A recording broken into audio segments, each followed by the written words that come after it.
Magandang umaga mga kahuan, narito na ang ulat sa panahon today. Narito na nga tayo ng ating panahon ngayong araw ng Linggo, July 27, 2025.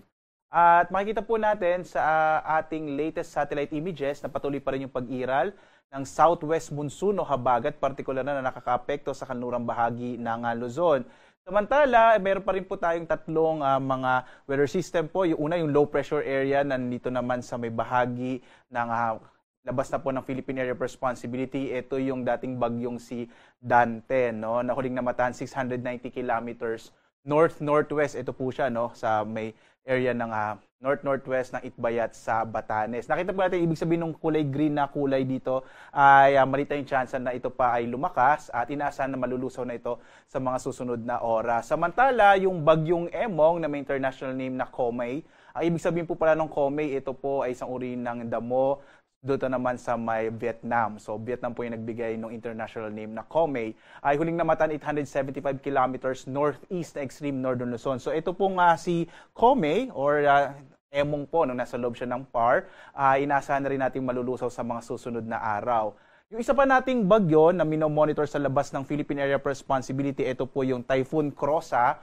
Yung Krosa, ito po ay tagak sa Cambodia. So, Cambodia naman yung nag-contribute po ng international name na Krosa. Huling namatan may 2,400 km east ng Northern Luzon. Hindi natin ito inaasahang papasok ng Philippine Area of Responsibility at tuloy ang lalayo sa ating bansa. So, makikita po natin, sa ngayon, wala namang low pressure area sa loob ng Philippine Area of Responsibility. At mga kababayan, base po sa mga pinakahuling datos natin, medyo maliit na yung chance ang magkaroon tayo ng bagyo sa mga susunod na araw po. Pero magpapatuloy pa rin ang southwest monsoon o habagat na makakaapektong lalong-lalo na sa may kanlurang bahagi ng Luzon. Ang iba pang bahagi ng ating bansa, yung Visayas at Mindanao, makararanas naman generally fair weather po, pero posible pa rin yung mga isolated o pulupulong pag-ulan, pagkilat pagkulog sa hapon hanggang sa gabi. Ang lalabing bahagi naman ng Luzon, makararanas naman po ng medyo maulap na kalangitan na may mga kalat-kalat na mga pag-ulan, pagkidlat, pagkulog. So ito po, naglabas tayo. Unahin po muna natin yung ating rainfall advisory.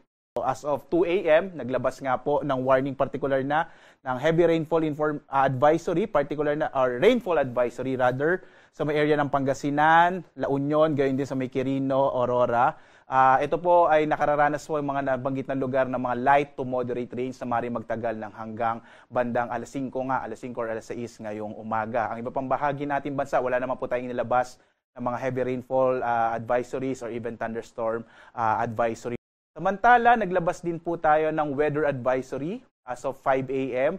Makararanas pa rin kasi ng mga moderate up to heavy rains, particular na yung area po ng Ilocos Sur, La Union, Pangasinan, Zambales, Bataan, at Occidental Mindoro ngayong araw. So, ibig sabihin, ito yung mga lugar na inaasahan natin na magkakaroon pa rin ng mga pag-ulan. Samantala, bukas naman, araw ng Lunes, ito naman po yung State of the Nation address ng ating Pangulo. Inaasahan pa rin natin ang posibilidad ng mga pag-ulan, partikular na dito sa may kanlurang bahagi ng ating bansa, no? Partikular na po itong Ilocos Region, gayon din sa may Abra, maging ang Zambales, Bataan, Occidental Mindoro, makararanas din ng mga pag-ulan. Iiral pa rin kasi yung southwest monsoon o habagat. Samantala dito sa may area naman ng National Capital Region sa Metro Manila, saan gaganapin yung zona ng Pangulo, inaasahan natin umaga hanggang tanghali medyo maliit yung tsansa ng mga pag-ulan, habang sa hapon hanggang sa gabi posible yung mga thunderstorms pa rin, dulot ng mga localized thunderstorms. Iba pang bahagi na ating bansa bukas ay makararanas naman ng generally fair weather. Bukas nga sa araw ng zona ng ating Pangulo. Pero posible pa rin yung mga isolated rain showers and thunderstorms.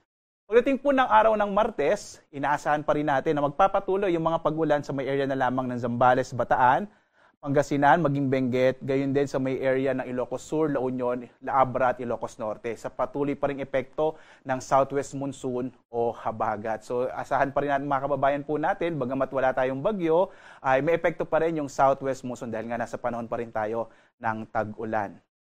At ngayong araw nga, inaasahan natin ang mas malaking tsansa ng mga pag-ulan, partikular na sa may kanlurang bahagi ng Luzon, ito ay ng Ilocos Region, Bataan, Zambales at Occidental Mindoro. Ang lalabing bahagi po ng Northern Luzon, yung Cagayan Valley Region, maging yung Cordillera, lalabing bahagi ng Central Luzon, Calabarzon at Mimaropa, makararanas naman ng mas maulap na kalangitan.